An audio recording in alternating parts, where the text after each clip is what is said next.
Thanks again for talking to me last week, and I really like what you're doing. Congratulations. You went from 664 last time I talked to you. Now you're at 1,024 in your coin, huh? Yeah, and actually that doesn't reflect the real appreciation because the Clout price is down. So Clout last week was at True. 80, now it's at 155. Ve- So almost the number of coins more than doubled, I think. But yeah, I know what you're saying. Very, very good. Um, so, first of all, I want to let you know that I reserved trade intelligence platform for you on BitClout. Got it, got it, got it. So all you have to do is create a new wallet, of course, and then I'll change it to, trade intelligence platform 2 or whatever, and then you can snatch it up. Thank you, thank you, thank you. No, I appreciate that. Yeah, I'm still playing with it. I like the trade intelligence, but I've been playing with it. But yeah, I appreciate that. Yeah. Okay, so in about a week or so, first of all, let me ask you, we talked last week about you were really emphasizing that you wanted to have you need capital. You need real cash, not BitClout and all this other stuff. You need cash. How much cash are you going to need to kind of like take this from zero? It's not at zero, but what I'm saying, from now until like really launch it? Yeah, so I think good question, right? I'm thinking about it slightly differently. Let me share that with you. So things are moving very, very fast, right? So last Friday, as you know, now the founder reward is paid out in BitClout and not in Creator Coins. So that does create liquidity, absolutely, right? With 20% founder reward, that basically is hitting my wallet instead of the Creator Coin. So that is helping out. That's number one. Number two, I'm already starting to talk to some angel investors to see if we can do, a convertible, not a convertible, sorry. Basically a convertible here rather than doing a priced round. Very, very early stages, very early stages. But I think that's where the next steps are, and that's where things are moving. Like, I don't know if you saw Siegel, right? Siegel just raised around 100,000. Yeah. So, but that was 100,000, right? That's right. But that's a price round. My initial goal here would be as pre-seed or seed to raise close to $1 million. But it would be a convertible, it won't be priced round. So that's where I'm positioning this, or I'm thinking about this. But I would love to hear your thoughts, any suggestions, any thoughts, totally up for discussion. Gotcha. Now, so you're going to be releasing this software. I went on the website and looked at it and played with it today for about 20 minutes. I was very impressed with all the analytics it spit out. What model are you planning on going with that? Are you going to do subscription, or they own your coin, or what have you been thinking about? Yeah, so, and it's interesting, this whole world, right? Because right now people are putting money in coins to get access to the product as well as the investors to trade it out.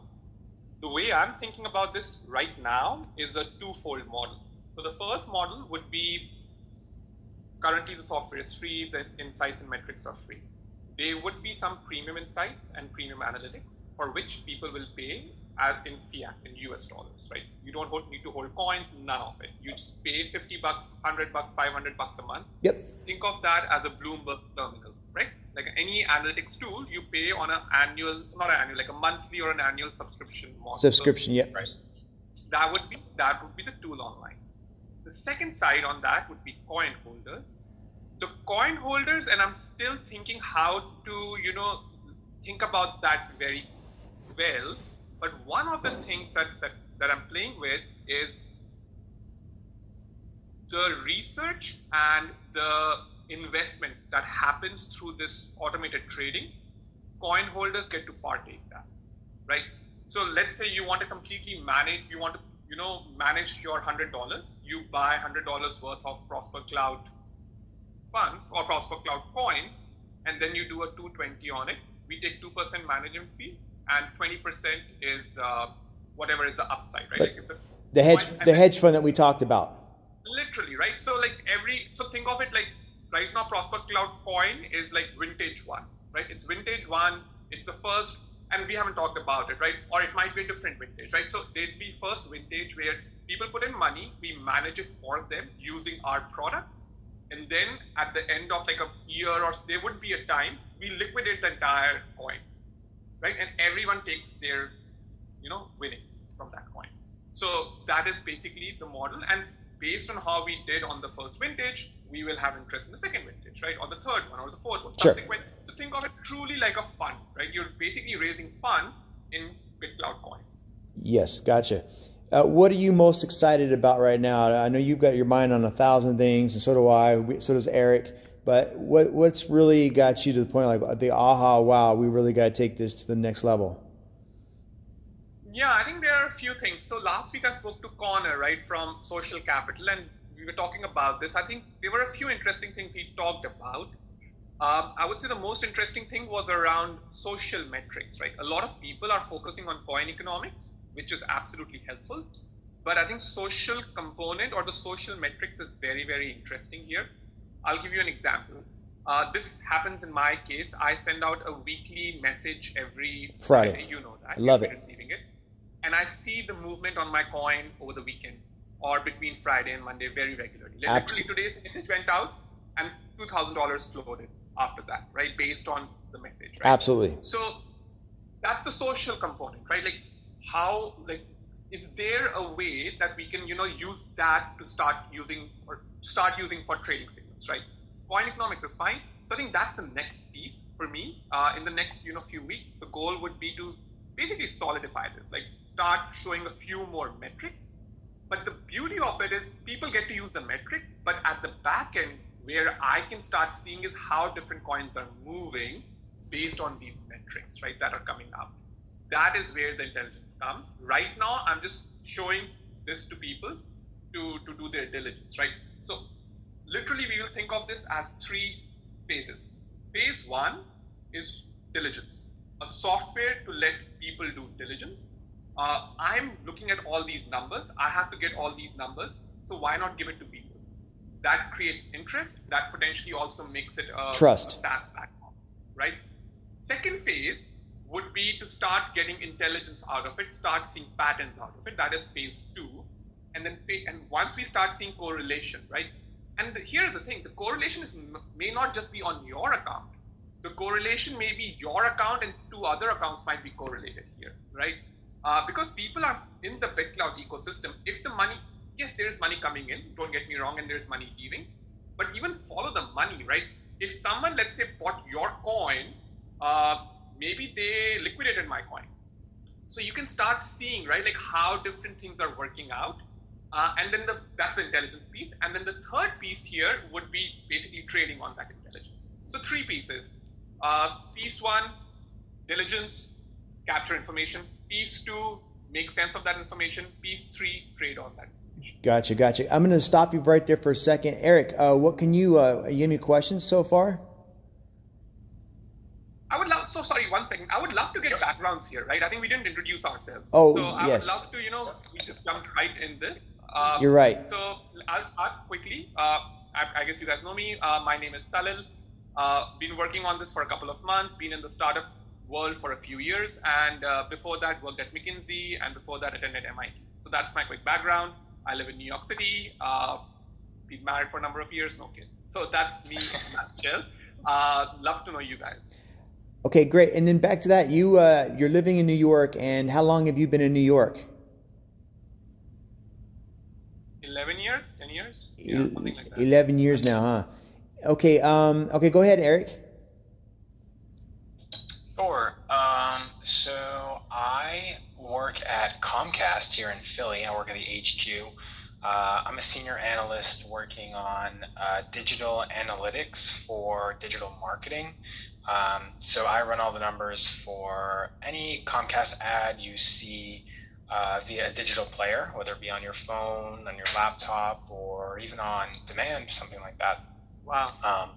So I'm the guy that manages those numbers. I create dashboards. So I'm in the data a lot. I can read a little bit of SQL. I've messed with SQL a little bit. So I have some structure. I've taken coding classes back in college. So I can't really code that much, but I can at least read and understand the languages and the logic. So that's kind of my area of expertise, is managing Excel data, writing formulas, putting it into Tableau, Looker, things like that, and kind of creating a story from the data. Yeah. No, I totally know what you're talking about. Beautiful. Yeah. Awesome. And also, he's also known as Goat Trade, and he's one of my largest investors or supporters. Nobody's an investor. Supporters on BitClout. Oh, I lost you there.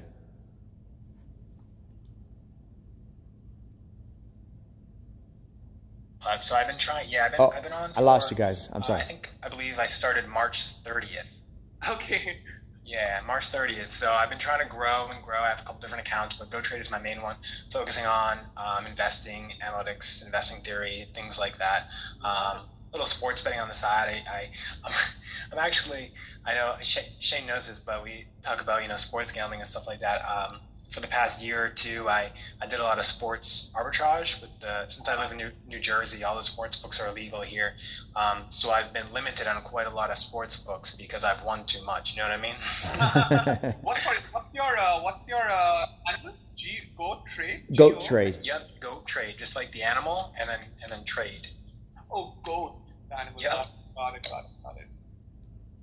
Yeah, and then I just got lost.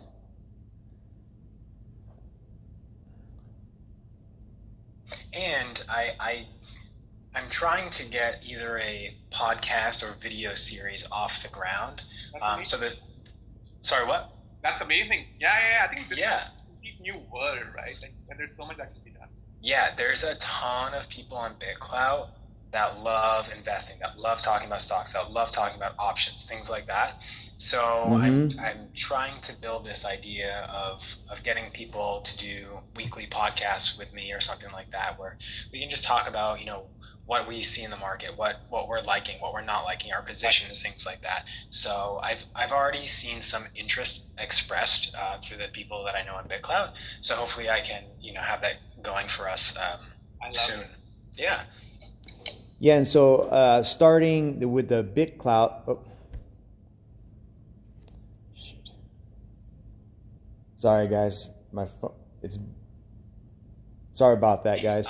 But I do have a question / suggestion for you after Shane is done. Oh, okay. So I'm Shane Christensen. I ran a computer business right out of high school, ran it for about 25 years, worked with some of the really big companies, and the harder their problems were, the more I wanted to tackle them.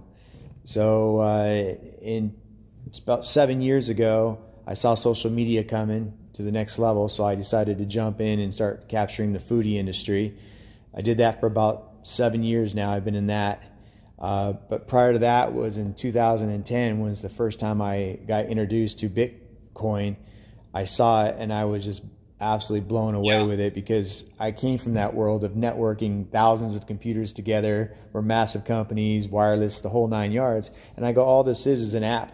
Basically, to me, it's an app running on all these computers. And sorry, guys, that my connection died out here again. Give me 1 second. You guys good? Can you hear me, see me, or hear me? Yeah, I'm back. You good? Yeah, you're back. Sorry about that. It might. Yeah, it's choppy. That's why I turned off my video. Do you want to turn off your video? Maybe that's it. Let me do this. I'm actually at a convention today in Dana Point, so I thought what would be the best time. Here we'll go somewhere where it's 5G. I think my 4G will kick out. Here's a. Little beautiful day out here today. Okay, I'll go over here where it's got some connection. I don't want to take up too much of your time. I know you guys are both very, very busy. So I started going to crypto. I started in 2017. Well, I started buying and selling crypto and started to teach all my friends. And I was buying it and flipping it, just learning everything I could about it. Losing a lot of money in fees too, because you're moving money around and just to learn it. So I spent a lot of time doing that, and then I got into, in 2017, Ethereum went really big. It launched in 15, but in 17 is when it really took off. And then I started going to meetup groups in Orange County, the Ethereum meetup group. And that's when I really started meeting some really, really smart people that were teaching me some stuff about how all this blockchain stuff really works, because there's a lot of moving parts. Yeah. And then I quickly got burned out because most people didn't really know what they were talking about in these meetings. They did, but they didn't. The more people were there to learn than to educate. So I switched over to YouTube, and my mind blew up at that point when I started meeting really smart people that could teach me this stuff. I had a vision to go to these restaurants, these high-end restaurants, and I made my own coin called the restaurant coin. I think you guys both know that. Of course you do. And then that was a big dream of mine, and then I got that off the ground. Then I realized that Ethereum was just the next wave, and I really had to really focus on that. And I really got deep into Ethereum, and the more I got into it, I started looking at other blockchains and realizing, wait a minute, this is not the answer. It's too fast, it's too slow, there's a lot of problems. I mean, I love Ethereum, and I think Ethereum is going to be massive, massive, massive one day, but I just don't like paying high fees. So anything to do with high fees, I'm anti-high fees. There's no way that the world can scale when it costs too much money to learn that way. So, and when I saw BitClout come around, I said, wow, this is really going to take off now, because it is truly what we all believe in, is truly decentralized. And then for the last 3 or 4 weeks, I kind of put everything else on pause. I look at thousands and thousands of videos and pictures a day of restaurants trying to have me look at their videos to put it on my channel, right? So for the last 3 weeks, I don't even want to look at pictures of videos. I want to network with people on here. So I started getting real creative, and I created the Bitsoft, and then I started focusing on nothing but the developers in this game. And it started to give me a flashback of how I ran my computer business for 25 years, is where I didn't know everything. I hired very smart people, just like Bill Gates did, and everybody else who's really smart. You don't know everything. The way you get smart is you hire people who are smart, and you learn together, and you build a team. And that's when it becomes really big. So ask me for 1 second here. Somebody's walking by. Give me 1 second, just 1 second. So somebody was walking by, doesn't want to hear my conversations, So I created the Bitsoft, and then I started just focusing on reaching out with very smart people. And you came across my radar because what you were doing with prosperclout. I saw this, and I was like, wow, this is pretty interesting. This is what I need to, part of my tools of who I research. And I kept on going back to yours, and I was like, wow, this is something big. And then after talking to you, that's when I really realized this is exactly what I want. I just turned 50 in January, and I want to pull the trigger. I only do big things. I only think massive. I don't want to do anything that's only going to 10-year plays. I don't like those. I like 50-year plays, something we can just build, and it's just going to be massive. And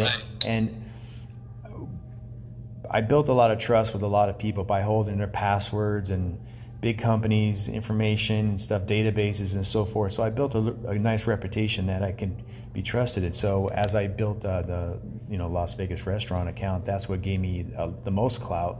That's like a magic wand.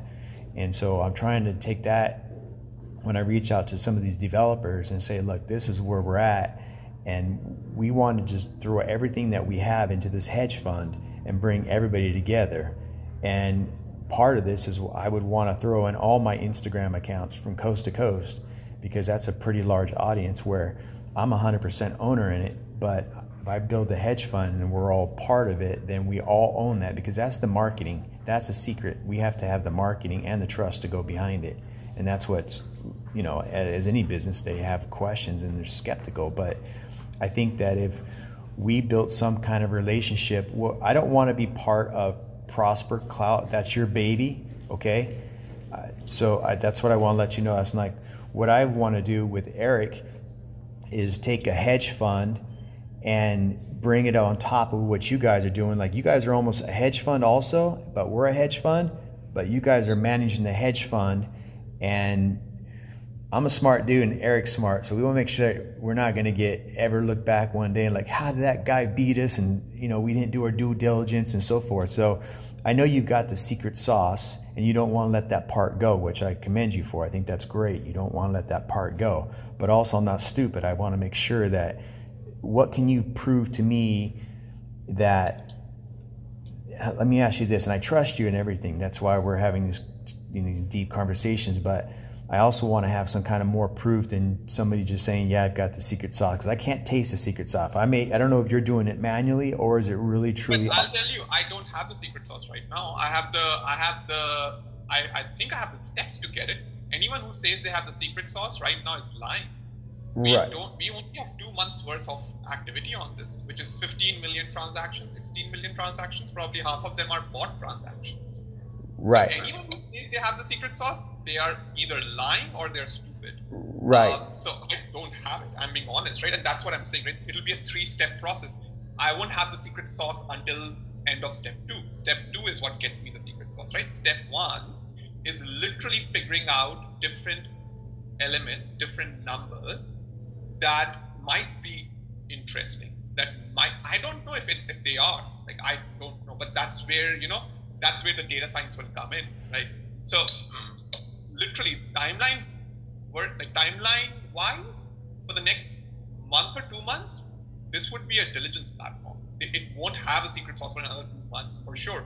But the beauty is people will start thinking about automated trading, or I'm sure there are. More people will get in, but I hope that I started 4 weeks and you guys started, 2 weeks in. So I have collected all the data. I have literally every single transaction that's ever happened that I'm sitting on it, and I have formatted it, made sure it's clean, it's sitting in a nice database that's easy to use, right? It's not on the blockchain, right? Like, that's what literally took me 2 weeks to, extract. wrestle with to make sure that data is usable. But now that's my plan, right? In the next couple of weeks, the pace of things coming out should be much more, because again, it'll depend on the feedback and everything, but now the data is there. And also there's part of it is trying to figure out, what's useful, what is useless. Right. Okay, Eric, what do you have to say? Sure. So I was thinking maybe one of the easiest things to start with, right? And I've been taking advantage of this as well when I see it happen, but I don't always see it happen. When big important people on BitClout, so I'm talking people with big followers or big coins, or just anyone with a lot of clout on BitClout, when they re-clout someone, usually their price goes up pretty high, right? Because so many people see it. It's just a quick hit kind of thing. Yep. So I'm thinking if you're looking for more of a, you kind of mentioned different types of trading, right? I feel like this is the social aspect of trading, right? It's the things you can't always see, because yes, we could track coin movement and coin prices and things like that, but I think there's still a lot of valuable data just looking at reclouts, right? You're right. If this guy has over 3,000 followers and he reclouts this account with a coin price of X, right? Then we move money into it, right? So maybe that could be an introductory step in one of our processes here. Yeah, no, I think that's a great point, right? Just, basic things where you, based on reclouts, yeah, I like it, right? Those would be the social signals for sure. Cool. I think I'll tell you another social signal actually that I figured out. Anytime there are certain accounts, again, you don't know online, they lower their founder reward because they've just landed a negotiation with some trade to bring in money, right? So that's the other one that I've actually seen several times happen already. If their founder reward is, they've not talked about it, they haven't said anything on founder reward on any of the posts, and all of a sudden they go from 10 to 4% or 5%, invariably you see a big, cash infusion going into their account in the and then the founder reward goes back up. So there are lots of signals, right? It's sitting on the blockchain. You just need to figure it out. That one was pretty evident actually. So yeah, that's a great point. Yeah, and I'm sure they're all searchable too, things like that. Yeah, absolutely. Yep, that's great. How many nodes are you currently running right now? Amazon node? Huh? No, just one node. Just one node, right? And the reason to run a node for me is purely because it's faster access to data. I can use the mainnet also. So I just have one node for my own API purposes. Yeah. Okay. And it's not a public node. Like, I literally took down the front end because I don't want anyone logging in or finding it at all. Right. purely a core. They have 3 containers. A node has 3 containers. It has the core container where is all the API. It has a front end. I'm just running the core container just to pull the data out of it. Gotcha. Okay. I'm syncing it with the main net. So if we were to take this hedge fund and bring some money into it, do we have to turn the keys over to you, or you don't need the keys, right? No. I think again, right? Like absolutely not, right? Like there are no keys that are being turned to anyone, right? I think we need to just, I think a couple of things, right? We should discuss this, but I think there is value right now because all of us have ideas, right? No one has a track record. All we have is ideas right now. Mm-hmm. So unless someone has a track record, you don't give the keys to that person. I would say the value for us is we continue discussing, we continue talking, all 3 of us, and see if there are interesting ideas you have. I'll share ideas like I shared with you. The founder reward going down is a very good signal. I'll tell you another signal that I've seen. Some of the wallets without username are probably the largest holders, right? And they actually trade not infrequently. You would not know about them. You can't search them, but they trade frequently, and then there's a cohort of them that move together. Yep. Those are so you see those things happening all the time, where and these are all anonymous accounts. And in my mind, like looking at the volume that they're trading, they are bigger, not bigger, but like people get excited about Luis and all other accounts. These guys are like trading pretty significantly. Volume might not be high, but whenever they move, 3 or 4 accounts will go invest in the same account at the same time. So you can see patterns there as well. So there are lots of interesting patterns that can be seen. Gotcha. Yeah, that's really interesting. I was just thinking of this myself because, I know Shane has a bunch of accounts too, but I have probably 10 accounts now. And a good indicator maybe to get in on the ground floor, right, would be to track accounts that send large amounts of BitClout, because usually there's only one reason for that. Yeah. If they make a secondary account and they want to do something with that. Yeah. You're right.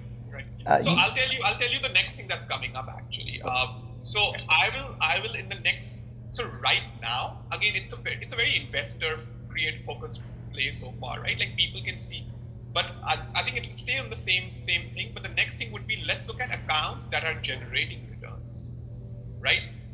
Without anything else, right? Over a certain period of time, over the last month, what are the accounts? Let's put a threshold, right? I'm not saying a $2 account generated $20, so it's like a lot of return, but a threshold, let's say they have 50,000, 100,000 in their wallet, what return they generated, and let's look at those accounts. If nothing else, at a minimum, just copy their trading strategies. Just copy what they are doing, because look, you guys, we are talking right now, okay?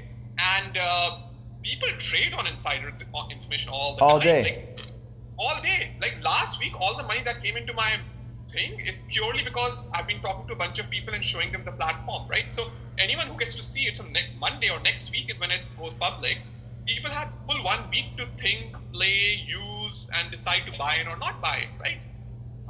So there are lots of insider trading stuff happening, and then you can see those accounts, right? Those who come in before there's a bull run, and basically just follow their trading strategy. So there's a ton of shit that's on the blockchain, which is good. But here's the thing: this stuff that we're talking, it will be high return generating for like 3 months, 6 months maybe, and everyone will have it's purely access to data right now, nothing more than that, right? Right. After that, it gets intelligence, right? So yeah, next 2 to 3 months or 3 to 6 months is where we have this, because most technical folks are like trying to still work through data here. But once the data is well formatted, easy to use, stuff we are talking is like, yeah, everyone can do it then. Yeah, so that's what we would have to think about, like in the long term. But it's the AI after that. You said you owned another business, and then you're putting more time into this prosperclout. But what was the other business that you ran or are running? It's called Prosper Circle. So you can go check it out, prospercircle.org. It's essentially a career services business. What kind of career services? We help people with their resumes, LinkedIn, cover letter. Oh. So it's a pretty high cash generating business, especially in the last year. So that's basically a good cash cow on the side. But yeah, it's not an equity play. This one would be an equity play. Okay, and so you basically help them with their resume and their, what was the other thing you said? Resume, cover letter, and LinkedIn. Their LinkedIn and their resume. How many employees do you have on that? So it's a freelance business, right? So it moves from between 5 and 15 people who are helping at any given moment. How many people? Between 5 to 15. Oh, gotcha. Depending on how much the demand and everything else. And so, Exactly. so you have the ads on Fiverr, I'm assuming, type of thing.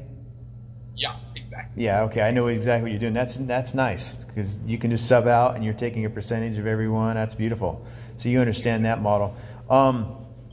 Where do you see BitClout going in the next, say, 3 months to 6 months? Just your personal opinion. I think it's a very good question. I think everyone's trying to figure it out. I think BitClout will be okay. I think next 3 to 6 months, BitClout will be around. My prediction is it gets on an exchange in a month, less than a month. Been talking to a few people, right? Clout will be on an exchange in less than a month, is what I hear. Wow. Which is going to give you a good pop on BitClout and everyone's point pricing on pop because everyone's pegged to BitClout. So I think that's one. So I know a bunch of people who are moving Bitcoins into BitClout right now because no one's going to see a 2x on Bitcoin in the next 3 months. It might happen, right? Bitcoin has always proved people wrong. But BitClout likelihood of 2xing your return now to a month or 2 months is fairly decent, I would say. So that's one. Number two, it's going to be very interesting. I think there'll be a lot of backlash. There'll be regulatory questions, there'll be a backlash. I think next 1 year, 1.5 years will be turbulent. It won't be the easiest thing ever. It's not that everyone loves it, right? There'll be questions around privacy. There'll be questions about insider trading, people losing a shitload of money, right? Rug pulls happen Absolutely. all the time. All the Rug pulls time. will get, such bad rep. People will lose their savings. CNN will cover them and, show how people are getting screwed here. So it's going to be a turbulent time for sure. But I guess this model will stay. Right, so whatever we're working on, we're building right now, this model will stay for sure. I believe that 100%.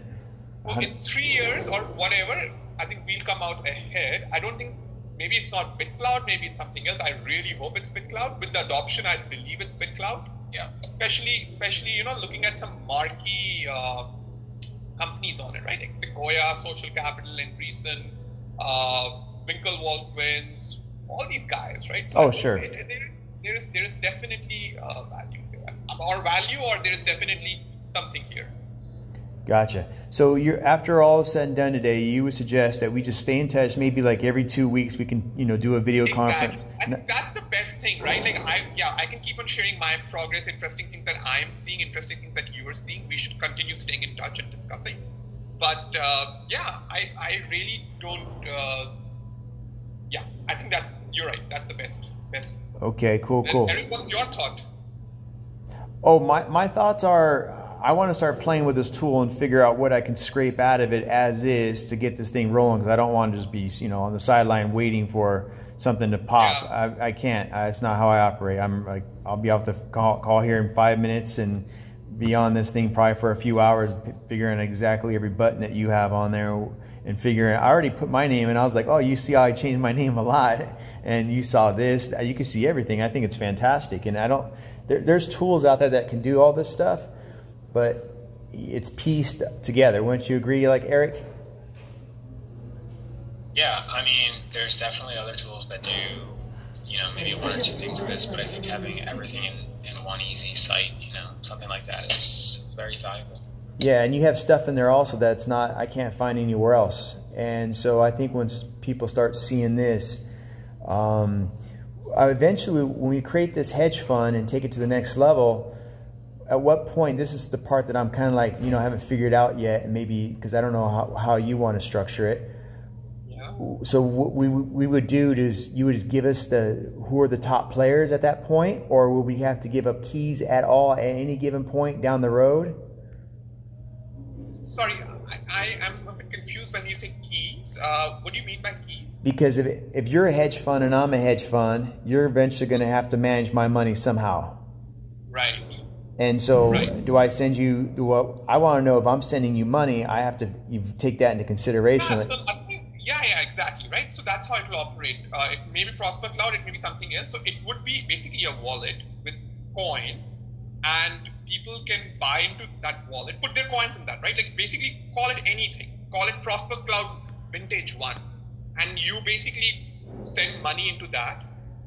And after that, you close that, right? The founder reward gets to 100, no one else can send money to that. And that vintage is purely trading on your behalf. It's buying and it's selling based on that, right? Like that's all that vintage is doing. And the beauty is everything is on the blockchain, so no one can run away with the money. Yeah, you can technically, obviously, right? Like you can liquidate the funds or you can rug pull somebody.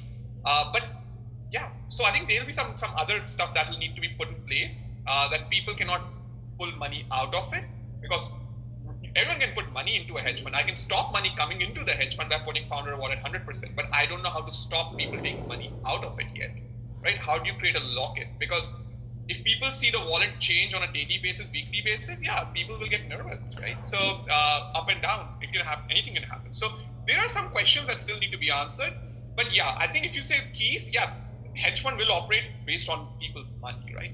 So that's all. But I'll tell you one more thing.